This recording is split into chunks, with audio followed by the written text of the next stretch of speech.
Hey, what's up? How you doing? I'm well. I'm well. And to be honest, I mean, we've already been talking a little bit before the We show, have. but I want the audience to get a little bit more of your background. Tell them about what got you started in opera. Ooh, I'm trying to give you a long story, short story. So I'm a boy from the Bronx or from New York, 169th Webster Ave, Butler Housing, projects represent. My hood, my corner was kind of crazy and kind of rough. So my mom sent me and my older brother down to Virginia to stay with my grandmother for a little bit, and then so they can kind of get it themselves together and then kind of move down. And that's when I was like, I was seventh grade, figuring out who I was, about to be a teenager, and I always knew that I love singing. So I was at the bus stop one day, and this kid, little geeky kid, man, was like singing and stuff, just like with his headphones in. I was like, oh man, you can sing, I sing too. And so we just started singing. We started a little boy group. Love I it. know, right? So it was like me and him, and then we started choir, and then we got another guy. And so it was three of us. By this time we were in eighth grade. We were calling ourselves Boys in Harmony. Like it was wild. It was crazy. It was fun. But in Virginia, so we was a lot. We lived next to a lot of people. So like we would go to like Missy Elliott's grandma's house and sing out in front of the house, and she'd be like, "Missy ain't here," stuff like that. And my grandmother actually lived really close to Pharrell's family's house, so we would try to go out there, try to get a record deal, But we tried, didn't have a lot of success. So we all decided to do this program called the Gunner School for the Arts, and come to find out that they are doing opera there. And we're like, what the hell is opera? Right? So I'm just like, all right, this is kind of whack. Like I'm in theory classes, music history, taking voice lessons, every week. And I'm like, man, I got to do all this just to sing. This is too much. Mhm. But, after a while, just doing it, I just started to slowly fall in love with it. And I go, oh, I can go to college. I can get my degrees, got my master's degree, and then I was like, oh, I can have a career, doing it. So, I just gave it my all. And now I'm in Seattle, man. I'm, in the big leagues at Seattle Opera. So I'm excited. I'm just happy that I found it. It changed my life. And, I get to do what I love every day. So, Well, this is really interesting because I think I've never actually been able to interview an opera singer. There's amazing opera singer that comes from the Central District, and so a lot of Black community is like let's bigger up. yeah. But I gotta ask. I mean, this is something that they have to be able to recognize your talent. How do you get in? I mean, is this like an audition process Oh, where yes. you're just like, okay, hey, they're doing open call, and you just show up? How Yeah. does it work? So, there's stages to it, right? So, college level, they kind of give you like your repertoire list and you audition. They say, oh, have three songs, that you'll do. And then some might be, oh, one from an opera, stuff like that. And you have to learn them, go through them with your teacher, make sure you know the languages, because they want you to sing in different languages. The opera that we're doing is in English, but like we have to learn German, Italian, Russian, Spanish, like we're doing it all. So like you start with those like prerequisites, when you're in college, and then we have another step after college called young artist programs, where there's anybody between 21 to 35 who, trying to make that next step into being a full-blown professional. So, you audition for those, we call them like your 5 songs, your 5 arias, in like 3 to 4 different languages. And you go out and you just, you audition, and you send in usually an audition tape, and they'll hear it, and then they invite you to an audition. And then once you get past that phase, if you become a young artist, some people don't do that route. Then you just start auditioning for opera companies. So Mm. like I auditioned for Seattle Opera in 2017, right? And then see, I'm working for the first time 2022. So you see like the Wow. process. So, audition, they want, okay, I was young, pretty young. I was around 25, 26 at the time. So they're like, okay, we like who you are. All right, let's see how far you go, So I started doing some other young artist programs, working, all across the East Coast, from Florida all the way up to Boston. And then they're like, okay, all right, we see you.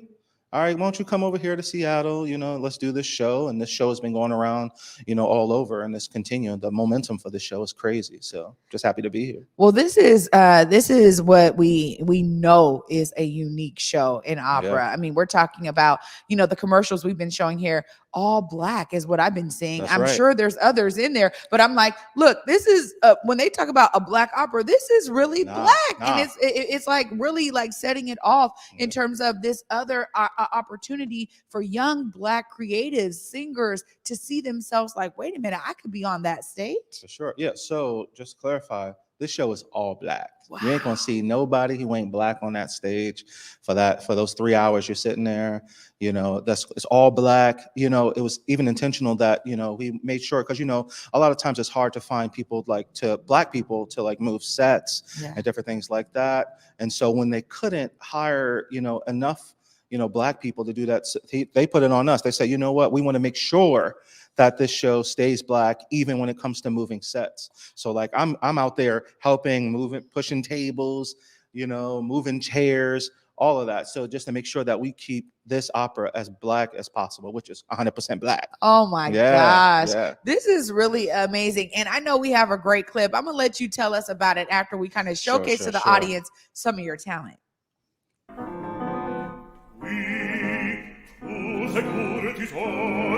Potrei par non fie avec rame farema in righe vie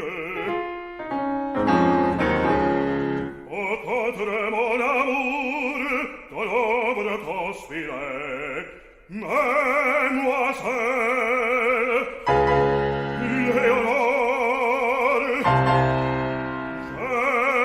je te défendrai.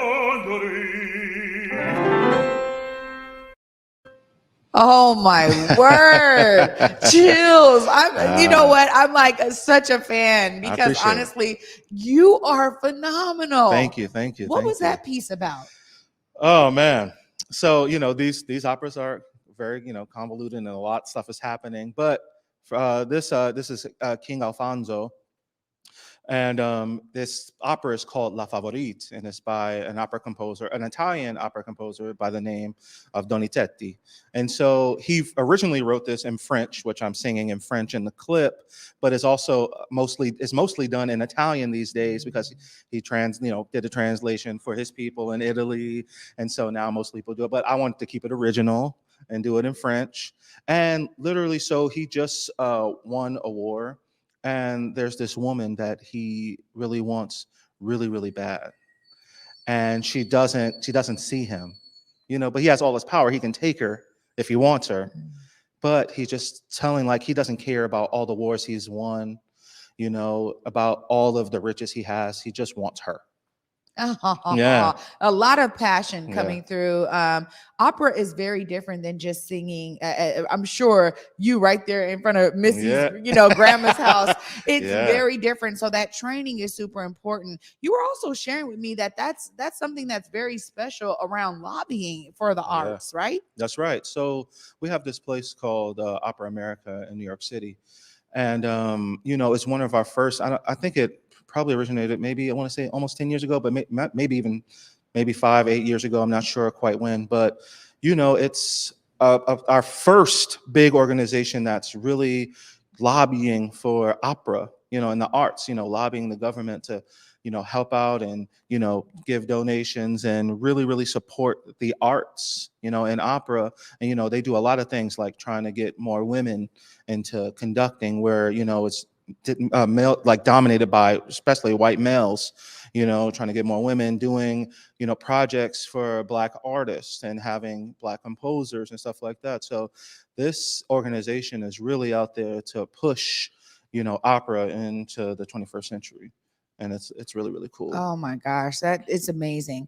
Yeah. We talk about it here oftentimes. I mean, Black community is so resilient and we press for the things that are necessary. So I love hearing that it's happening in the world of opera as well. I mean, now right back to Blue here, because I gotta say, I mean, I'm going to be there with my friend. And Okay, both all of right. us are like, oh my gosh, we're going to see this Black opera. I think it may be one of the first for Seattle. How was it for you to get that call from the Seattle Opera House and be like, all right, I get to be in this all Black opera? I mean, tell us about that experience working on Blue.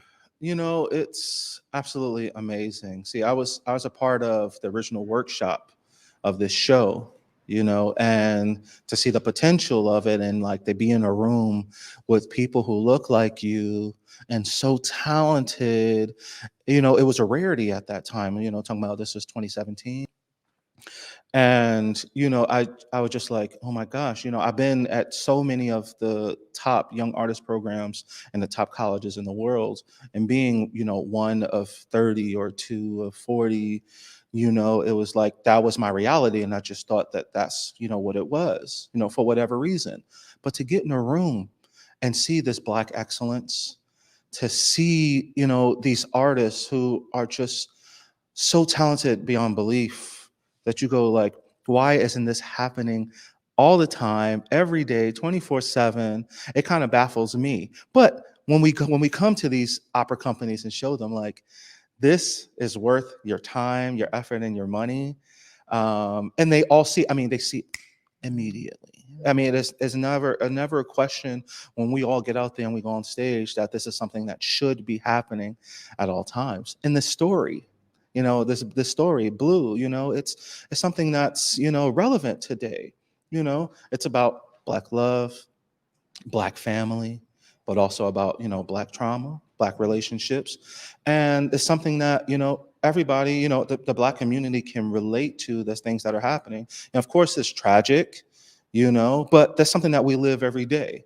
And it's hard too, because a lot of times art reflects on our trauma, and it's kind of hard to always watch our trauma. So the creators of this show wanted to make sure that they minimize that by not showing that the kind of the shooting and the deaths, but okay, you see the relationships, you see what their intentions are, and then we go directly into this funeral of this young man who just got gunned down by the police.